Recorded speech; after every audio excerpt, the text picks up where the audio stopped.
अस्सलाम वालेकुम। कैसे सब लोग? अल्हम्दुलिल्लाह मैं बिल्कुल ठीक हूँ जी। और सबसे पहले मेरी तरफ से सब लोगों को रहमतें और बरकत वाले महीने रमज़ान करीम की बहुत बहुत मुबारक हो। अल्लाह ताला हम सब लोगों को इसकी बरकत और रहमत मिलने की तौफीक अता फ़रमाए, आमीन सुम्मा आमीन। तो यहाँ पे जी मैं जामा शरीफ शरबत बनाया था मैंने, और इसके साथ 1 चम्मच इसबगोल का छिलका लिया है। और क्योंकि मेरे पेट में ना थोड़ी सी गड़बड़ वगैरह हो रही थी, जैसे वो कहते हैं ना मरोड़ पड़ना और गैस वगैरह इस तरह के प्रॉब्लम्स हो रहे थे, तो इससे यूज़ करने से ना बहुत ज़्यादा फ़ायदा होता है। बिल्कुल एकदम से जो फ़र्क पड़ जाता है और अंदर ऐसे ऐसे सुकून सा मिल जाता है। तो ये मैंने लिया है, 2-3 दिनों से मैं ले रही थी। इसके अलावा बच्चों के भी पेट ख़राब थे, तो ख़ैर मैं यहाँ पे बातें नहीं करूँगी क्योंकि मुझे बहुत जल्दी-जल्दी आप लोगों के साथ सहरी की रूटीन भी शेयर करनी है, तो बाकी ये बातें तो साथ-साथ चलती रहेंगी जी। तो यहाँ पे मैंने सबसे पहले 3 पराठे बनाए हैं, और अपने और अपने हस्बैंड के लिए, और एक अंडा फ्राई किया था मैंने। और सालन हमारा रात का बना हुआ पड़ा हुआ था, आलू और चिकन का कौरमा बनाया हुआ था। तो बस ये रेडी करके मैंने बाहर टेबल पे लगा दिया था, और हस्बैंड नाश्ता कर रहे थे, तो मैंने फिर साथ ही ऊपर चाय भी रख दी कि हम जब तक सैरी करेंगे तो चाय भी हमारी रेडी हो जाएगी। और इसके साथ साथ ही फिर यहाँ पे हम देखिए हम लोग खाना खा रहे हैं, तो मैंने ना साथ लस्सी बना ली थी अपने लिए दही की। और इसके बाबा कह रहे थे कि मैं दही जस्ट खाऊंगा, लस्सी नहीं पीऊँगा। और दही और लस्सी जो है ना वो रमज़ान के महीने में ज़रूर यूज़ करनी चाहिए। इससे होता है कि रमज़ान की जैसे कि हमारे बड़े कहते हैं ना, रोज़े चाहे गर्मी के चाहे सर्दी के हों तो थोड़े बहुत ना गर्मी तो करते ही हैं अंदर भी, तो वो गर्मी को ख़त्म करने के लिए ना दही ज़रूर यूज़ करना चाहिए। इसके अलावा प्यास भी जो है ना इससे नहीं लगती है। तो लस्सी तो मस्ट है सहरी टाइम जी। तो यहाँ पे भी जल्दी जल्दी से हम लोगों ने नाश्ता किया, सॉरी सहरी की। और उसके बाद फिर मैंने चाय वगैरह भी हम लोगों ने पी। तो फिर बस इसके पापा नमाज़ पढ़ने के लिए चले गए, और मैंने फिर सोचा चलिए मैं जल्दी से बर्तन वॉश कर लेती हूँ। और मेरी ना आदत है कि मैं जो सहरी के बर्तन होते हैं वो सहरी के टाइम ही वॉश करती हूँ, ये नहीं कि सुबह के लिए नहीं, मैं कभी भी नहीं मैंने रखे हैं। और वैसे भी अगर हम लोग बर्तन वगैरह कभी कभार, बहुत कम वैसे ऐसा हुआ है, तो कभी रख भी दूँ ना, मैं तो जब किचन में आती हूँ तो मुझे बहुत ज़्यादा वो देख के तो मेरा मूड सुबह सुबह से ऑफ हो जाता है। तो ये बहुत ज़रूरी है, अपने लिए बहुत ज़रूरी है, हमारे अपने लिए कि हम जो है ना वो जो काम टाइम पे है वो वही हो जाए तो बेहतर है। हाँ, सुबह जब हम सुबह सुबह किचन में आते हैं ना, तो जब आपको किचन बिल्कुल नीट एंड क्लीन और बिल्कुल साफ़ सुथरा सा और हर चीज़ जगह पे भरी हुई नज़र आती है, तो बहुत आपका मूड भी फ्रेश हो जाता है एकदम से, और आप अच्छा फ़ील करते हैं। तो अपने लिए थोड़ा सी ज़ाहिर है सही टाइम बाज़ का इंसान को कभी तबीयत भी ठीक नहीं होती, या सहरी के बाद भी बहुत सी ना सुस्ती सी पैदा हो जाती है, तो नहीं भी कभी कभार करना पड़ता।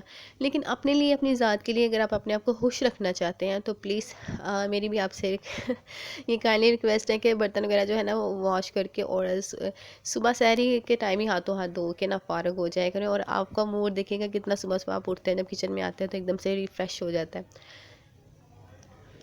तो है जी, यहाँ पे भी मैंने सारे बर्तन जल्दी जल्दी से वॉश किए हैं। और यहाँ पे आपको जो दीवार पीछे से थोड़ी सी ना उसका पेंट वगैरह उतरा हुआ नज़र आ रहा है, तो प्लीज़ इसको इग्नोर कर दीजिएगा। क्योंकि ये बर्तन, क्योंकि यहाँ पे जो है ना वो टाइल वगैरह जो पत्थर वगैरह होता है वो तो लगा नहीं हुआ, तो पेंट जो है वो फिर पानी की वजह से, ज़ाहिर है पानी की वजह बर्तन वगैरह वॉश करते हैं तो पीछे पड़ता ही है, तो उस वजह से ना थोड़ा सा ख़राब हो चुकी है।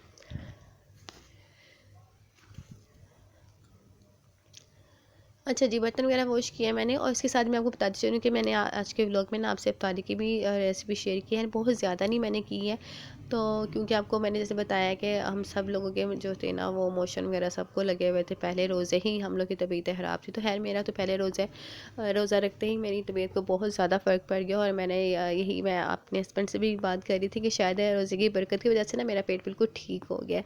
तो मुझे बहुत टेंशन लगी हुई थी कि मैं रोज़ा कैसे रखूँगी, और मेरा तो पेट पहले ही गड़बड़ कर रहा है और मोशन भी लगे हुए हैं। तो खैर मेरा रोज़ा तो बहुत अच्छा गुज़रा पहला, और अल्हम्दुलिल्लाह आज चौथा रोज़ा है आज, तो बहुत अच्छा गुज़रा है। लेकिन बच्चों ने बहुत गड़बड़ की हुई थी, तो इस वजह से ना मैंने शुरू के भी 3-4 जो डे हैं, तीसरे रोज़े के और दूसरे और पहले रोज़े के, मैंने व्लॉग्स आपसे शेयर नहीं किए क्योंकि मैं कोई रेसिपी वगैरह कुछ भी नहीं मैंने बनाया, जस्ट बच्चों के लिए मैंने ब्रेड की 1-2 चीज़ें बनाती रही हूँ। और बच्चों की वजह से क्योंकि उनके भी पेट नहीं ठीक थे, तो फिर मैंने अपने लिए भी हम लोगों ने नहीं बनाए, बाज़ार से 1-2 चीज़ें ले आते थे, जो बाज़ार से वो रोल समोसे वगैरह होते हैं, और बच्चों से छुप के हम दोनों खाते रहे हैं, क्योंकि बच्चों के पेट खराब थे और बच्चों को ज़ाहिर है बच्चे तो बच्चे हैं, उनका देख के दिल करता है खाने के लिए। तो मैंने कुछ भी हाथ नहीं बनाती रही मैं, और यही वजह कि मैंने शुरू के जो रोज़े वगैरह हैं उसकी मैंने आपसे व्लॉग वगैरह और रूटीन और जो अफ्तार और सहरी की रूटीन होती है ना वो नहीं शेयर कर सकी मैं आपसे।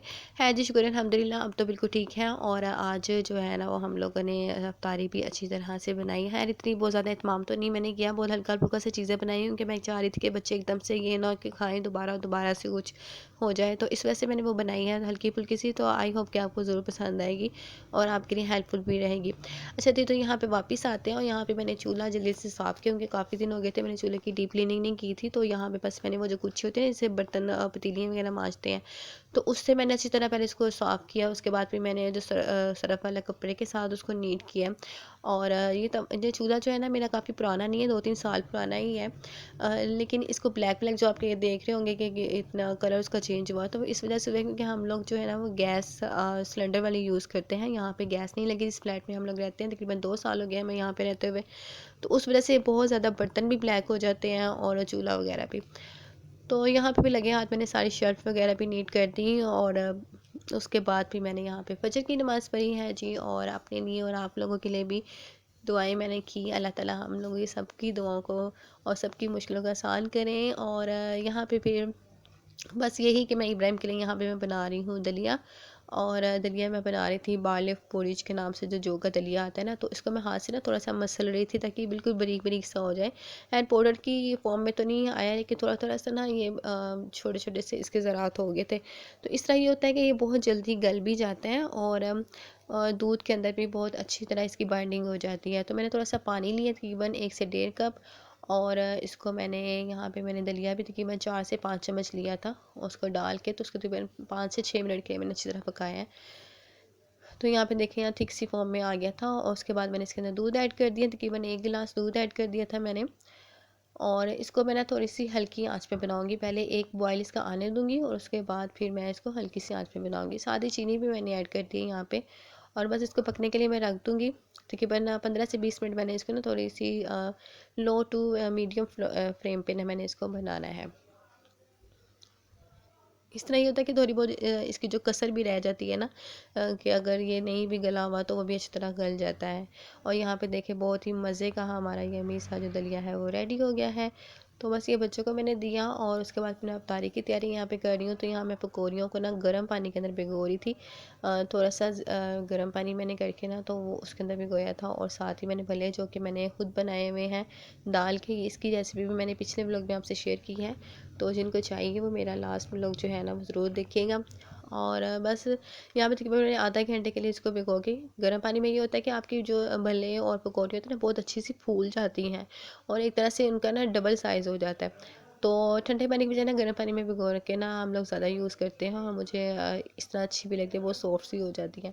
तो 2 दिन मैंने साइज़ के आलू बॉयल करके वो भी मैंने कटी करके डाल दिया, और यहाँ पे दही मैंने ऐड करके डाला है। दही के अंदर मैंने थोड़ी सी चटनी ऐड की थी, और चटनी वाला दही ऐड किया, ग्रीन चटनी जो होती है उसकी भी रेसिपी आपसे शेयर कर चुकी हूँ। और टमाटर और हरी मिर्चें भी ऐड की हैं मैंने, और प्याज भी बारीक बारीक से काट के वो भी ऐड कर दिया, और साथ ही चाट मसाला। और उसके बाद ग्रीन चटनी मैं थोड़ी सी और डाल रही हूँ क्योंकि मुझे अच्छी लगती है ज़्यादा।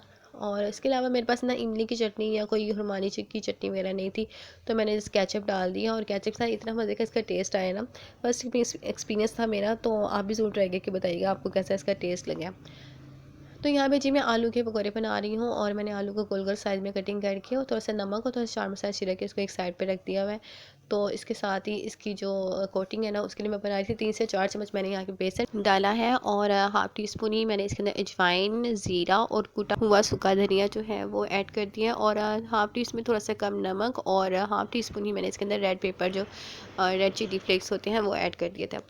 तो यहाँ पे जी हम इसको फ्राई कर रहे हैं, और मैंने मीडियम टू लो फ्लेम पे इसको फ्राई किया था शुरू में। उसके बाद थोड़ी सी फ्लेम ना मैंने हाई कर दी थी ताकि वहीं से बहुत अच्छा सा इसका कलर आ जाए। बहुत ही मज़े के क्रिस्पी से आलू के पकौड़े बन गए थे, और बहुत ही ये जल्दी से बन जाते हैं। आप बच्चों को ना आप ज़रूर लंच बॉक्स के अंदर भी इसको बना के दीजिएगा। तो यहाँ पे बच्चों ने तो बहुत इंजॉय किया था, और मुझे तो ऐसा डर भी लग रहा था कि दोबारा से इनका पेट ख़राब हो जाए, लेकिन शुक्र है अल्हम्दुलिल्लाह कुछ इस तरह का मसला नहीं हुआ। और हम लोगों ने इफ्तारी की है यहाँ पे। और इब्राहिम और ईमान को ना मैंने यहाँ पे बनाना को ना स्टिक्स को उसको ऊपर लगा कर दिया था हाफ हाफ करके, तो बहुत शौक से बच्चों ने खाया था। साथ ही पालक के पकौड़े जो आपको नज़र आ रहे हैं, ये मामा लोगों ने भेजे थे। तो बस ये था मेरा आज का छोटा सा व्लॉग। आई होप आपको पसंद आया होगा। मुझे अपनी दुआ में ज़रूर याद रखिएगा। अल्लाह हाफिज़।